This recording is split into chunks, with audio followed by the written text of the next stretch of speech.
الحمد لله القائل أعوذ بالله من الشيطان الرجيم قل هل يستوي الذين يعلمون والذين لا يعلمون إنما يتذكر أولو الألباب. صدق الله. أشهد أن لا إله إلا الله وحده لا شريك له وأشهد أن محمدا عبده ورسوله. اللهم صل وسلم وبارك على حبيبنا وشفيعنا محمد أشرف الأنبياء والمرسلين وعلى آله وصحبه أجمعين والتابعين لهم بإحسان إلى يوم الدين. أما بعد فيا عباد الله اتقوا الله وتزودوا فإن خير الزاد التقوى فقد فاز المتقون. Sidang Jumat rahimakumullah.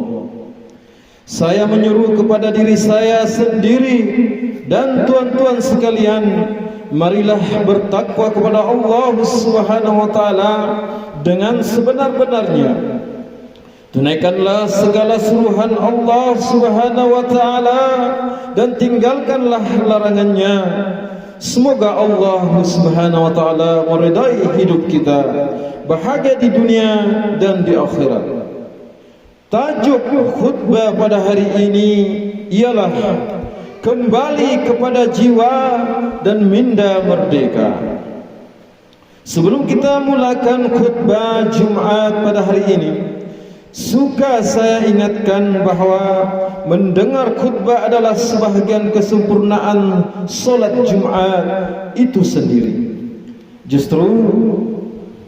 Justru itu sila beri tumpuan sebaik mungkin kepada khutbah yang disampaikan, insya-Allah. Sidang Jumat yang berbahagia, pada era awal Islam, dakwah Nabi Muhammad sallallahu alaihi wasallam berhadapan dengan masyarakat yang hidup dalam kerosakan sama ada dari aspek akidah, ekonomi dan juga sosial. Ketiga-tiga aspek ini ada hubung kaitnya dengan soal jiwa dan minda. Kerosakan dalam aspek akidah dapat dilihat melalui penyembahan berhala oleh masyarakat jahiliyah. Kerosakan aspek ekonomi pula ditunjukkan dengan pengamalan sistem monopoli yang dilakukan oleh golongan tertentu yang bersifat tamak haloba. Manakala kerosakan aspek sosial pula digambarkan melalui tindakan masyarakat jahiliyah yang mengamalkan sistem penghambaan, semangat asabiyah yang tinggi, diskriminasi dan penghinaan terhadap wanita serta hamba. Masyarakat pada waktu itu telah dicuci akal dengan suatu penetapan minda berorientasikan hukum rimba. Yang kuat akan menguasai yang lemah, yang miskin kekal miskin, yang kaya kekal kaya. Rasulullah sallallahu alaihi wasallam telah datang dengan membawa risalah Islam dan memerdekakan jiwa dan minda mereka daripada belenggu kejahilian. Dakwah Islam memuliakan mereka daripada menyembah patung berhala kepada penyembah atau menyembah Allah Subhanahu wa taala. Tuhan yang Maha Esa, orang miskin, golongan wanita dan hamba diberikan hak dan dibela nasib mereka. Sistem rimba ditukar dengan sistem berfaksikan Al-Quran dan As-Sunnah.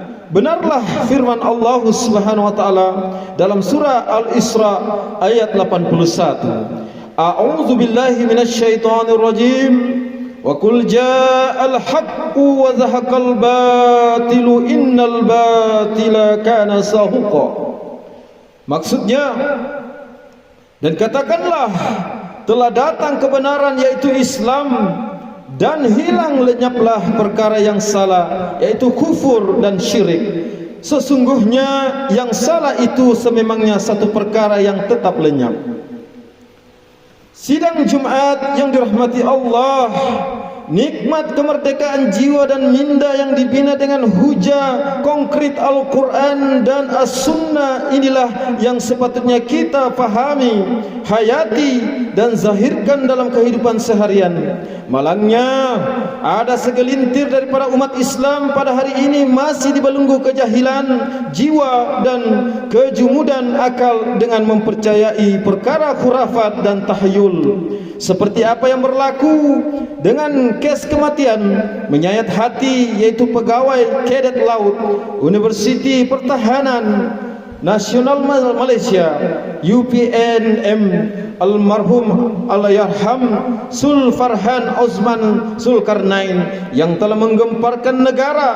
Salah satu daripada punca utama kes kematian ini adalah disebabkan kepercayaan khurafat pembomohan. Kononnya bomoh ini mengetahui perkara-perkara gaib dan membantu mencari barang hilang. Hasilnya barang kekal hilang. Hasutan iblis menyerang serta nyawa pula yang melayang. Adakah amalan khurafat dan tindakan mendatangi bomoh seperti ini yang diajarkan oleh Islam? Sudah tentu tidak sama sekali. Islam melarang keras umatnya daripada melakukan amalan khurafat. Sabda baginda sallallahu alaihi wasallam yang bermaksud, barang siapa mendatangi tukang ramal yaitu bomoh atau dukun, lalu dia bertanya kepadanya tentang suatu hal, maka solatnya tidak diterima selama 40 malam. Hadis riwayat Muslim. Melalui hadis di atas dapatlah dipahami bahawa ancaman tertolaknya solat selama 40 malam bagi seseorang yang mendatangi bomoh membuktikan bahawa amalan tersebut sangat ditegah dalam Islam. Oleh sebab itu Islam sangat menutup rapat pintu-pintu khurafat dalam kehidupan kita semua. Sidang Jumat yang dikasihi, penindasan ekonomi juga masih berlaku dalam kalangan umat Islam hari ini yang dilakukan oleh mereka yang bersifat kedekut dan bakhil.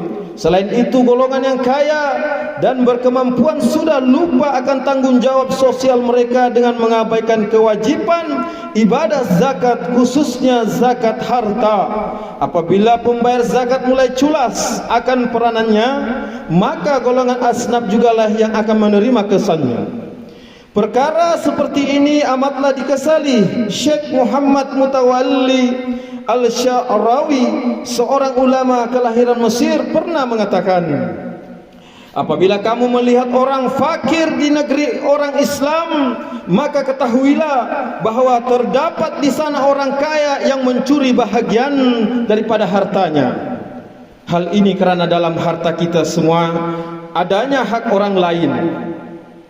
Firman Allah Subhanahu wa taala dalam surah Az-Zariyat ayat 19. A'udzu billahi minasyaitonir rajim. Wa fi amwalihim haqqul lis-sa'ili wal mahrum. Shadaqallahu azim. Maksudnya dan artinya, dan pada harta benda mereka, yaitu ada pula bahagian yang mereka tentukan menjadi hak untuk orang miskin yang meminta dan yang tidak meminta. Sidang Jumat yang berbahagia, dalam aspek sosial pula tanpa kita sedari sistem keadilan sosial yang dianjurkan oleh Islam dengan menggariskan nilai ihsan dan keadilan telah dicemari dengan amalan nepotisme. Menurut Kamus Dewan Bahasa dan Pustaka, nepotisme bermaksud perbuatan atau amalan yang mementingkan atau melebihkan sanak saudara dan kawan-kawan sendiri sahaja. Amalan nepotisme ini umpama bom jangka yang akan meledak pada bila-bila masa. Sekiranya dibiarkan berleluasa, sudah pasti akan memberikan kesan negatif terhadap perpaduan umat Islam, kerana terdapat di dalamnya unsur pengambilan hak orang lain dengan cara yang ditegah oleh Islam. Perbuatan ini juga bercanggah dengan firman Allah Subhanahu wa taala dalam surah Al-Maidah ayat 8 yang menuntut kita untuk sentiasa berlaku adil. A'udzubillahi minasyaitonir rajim. A'dilu huwa aqrabu littaqwa wattaqullaha innallaha khabirum bima ta'malun. Shadaqallahul azim. Maksudnya, hendaklah kamu berlaku adil, yaitu kepada sesiapa jua, kerana sikap adil itu lebih hampir kepada takwa. Dan bertakwalah kepada Allah, sesungguhnya Allah Maha mengetahui dengan mendalam akan apa yang kamu lakukan. Sidang Jumat yang dirahmati Allah, rumusan khutbah Jumat pada kali ini, kembalilah kepada jiwa dan minda merdeka, sebagaimana yang telah digariskan oleh Islam. Merdekakan jiwa dan minda kita dari segala unsur kejahilan, khurafat, sifat pentingkan diri dan ketidakadilan. Bagaimanakah caranya? Yang pertama, betulkan semula matlamat hidup kita. Matlamat hidup kita sebagai seorang muslim adalah ingin menjadi hamba yang taat perintah Allah Subhanahu wa taala, seperti mana firman Allah Subhanahu wa taala dalam surah Az-Zariyat ayat 56. A'udzu billahi minasyaitonir rajim. Wa ma khalaqatul jinna wal insa illa liya'budun. Shadaqallahul azim. Yang bermaksud dan artinya, dan ingatlah, aku tidak menciptakan jin dan manusia melainkan untuk mereka menyembah dan beribadah kepadaku. Jika kita mengetahui matlamat hidup, mudah untuk kita meluruskan niat dalam mencari makna kemerdekaan dalam jiwa dan minda kita. Dan yang kedua, setelah kita berjaya meluruskan niat kita, ia perlu ditambahkan dengan peranan minda dan akal untuk berfikir. Minda hendaklah dimanfaatkan dengan berfikir secara kritis, dengan menimbang segala kesan daripada setiap perbuatan kita. Cara berfikir seperti ini dapat membebaskan kita daripada kejahilan, kepercayaan khurafat dan tahyul, serta menghalang kita daripada melakukan perkara sia-sia. Dan yang ketiga, minda yang cerdas perlu diisi dengan ilmu, pengetahuan yang bermanfaat agar pikiran kita sentiasa berkembang dan berwawasan, justru membenteng minda bahkan juga jiwa kita daripada mudah terpengaruh dengan unsur-unsur negatif yang mampu merosakkan diri, keluarga dan orang lain tanpa kita sedari. Pendek kata, gabungan antara jiwa bertauhid dengan minda yang kritis dan berilmu pengetahuan mampu melahirkan modal insan yang unggul, seterusnya mewujudkan masyarakat Islam yang kekal merdeka. Firman Allah Subhanahu wa taala dalam surah Az-Zumar ayat 9. A'udzu billahi minasyaitonir rajim. Qul hal yastawil ladzina ya'lamuna wal ladzina la ya'lamun innama yatadzakkaru ulul albab. Shadaqallahul azim. Maksudnya dan artinya, katakanlah lagi, yaitu kepadanya, adakah sama orang-orang yang mengetahui dengan orang-orang yang tidak mengetahui? Sesungguhnya orang-orang yang dapat mengambil pelajaran dan peringatan hanyalah orang-orang yang berakal sempurna. Barakallahu li wa lakum bil Qur'anil azim wa nafa'ni wa iyyakum bima fihi minal ayati waz zikril hakim wa taqabbala minni wa minkum tilawatahu innahu huwas samiul alim. Aqulu qawli hadza wa astaghfirullahal azim li wa lakum wa lisairil muslimina wal muslimat wal mu'minina wal mu'minat al ahya'i minhum wal amwat fastaghfiruhu innahu huwal ghafurur rahim.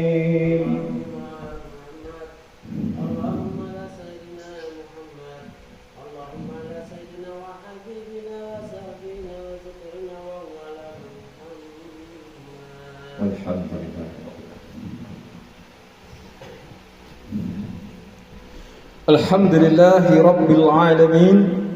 Wassalatu wassalamu ala Sayyidina Muhammadin Nabiyil Ummi wa ala alihi wa ashabihi at-tarihin wa man tabi'ahum bi ihsan ila yaumiddin.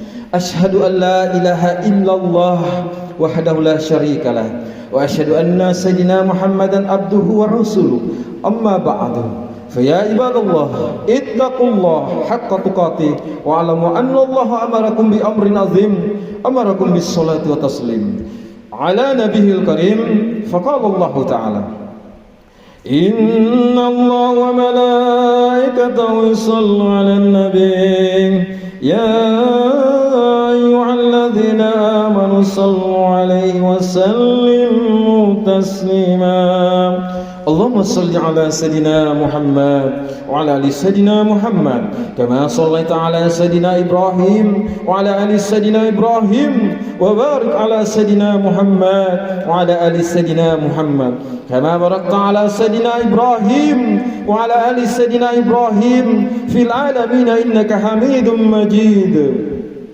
آمين يا رب العالمين اللهم اغفر للمسلمين والمسلمات والمؤمنين والمؤمنات الأحياء منهم والأموات اللهم أنزل الرحمة والبركة والهداية والسلام والسكينة والسهادة الدائمة على ملكنا kebawa duli yang maha mulia Sri Paduka Baginda yang di Pertuan Agung wa kadzalika ala fakhamatir ra'isil a'la tuan yang terutama yang di Pertuan Negeri Sabah waj'alillahumma hazihil baldata wasaira bi'adil muslimin aminatan mutmainnah innaka ra'ufur rahim Allahumma adfa' anna al-bala wal waba wal fahsya wal munkar wal mihan wal fitan ma zahara minha wa ma batan min baladina hadha khas wa min buldani muslimin amma innaka ala kulli syai'in qadir ya Allah selamatkanlah saudara-saudara kami yang tertindas di bumi kebarakah khususnya Palestin